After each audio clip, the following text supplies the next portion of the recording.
কিভাবে বানাবেন এরকম সুস্বাদু স্টিমড সবজির রোল। এটি খেতে খুবই মজাদার। এর জন্য ৩০০ গ্রাম ময়দা, ৩ গ্রাম লবণ, ১৫০ গ্রাম কুসুম গরম পানি নিয়ে মিশিয়ে একটি ডো বানিয়ে নিন। এখন এটাকে ঢাকনা দিয়ে ঢেকে ২০ মিনিট রেস্টে রেখে দিন।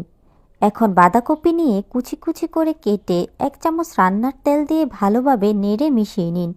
একটি প্যানে পনির দিয়ে কিছুক্ষণ ভেজে দিয়ে দিন গাজর কুচি, ভেজানো ভার্মিসেলি, লবণ, চিকেন এসেন্স, গোলমরিচের গুঁড়ো, light soya sauce, dark soya sauce, oyster sauce. এবার সবগুলোকে ভালোভাবে কিছুক্ষণ ভেজে বাঁধাকপির সাথে উঠিয়ে নিন।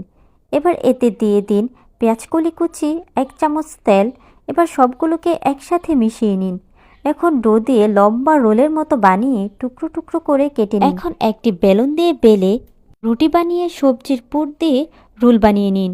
২ দিকের মুখ বন্ধ করে দিন। এখন একটি স্টিমারে দিয়ে ১৫ মিনিট সেদ্ধ করে নিন। হলেই এটি খাওয়ার জন্য প্রস্তুত। এখন এটাকে কেটে পরিবেশন করুন। রেসিপিটি ভালো লাগলে ভিডিওটিতে একটি লাইক দিয়ে প্লিজ চ্যানেলটিতে একটি সাবস্ক্রাইব করে দিয়ে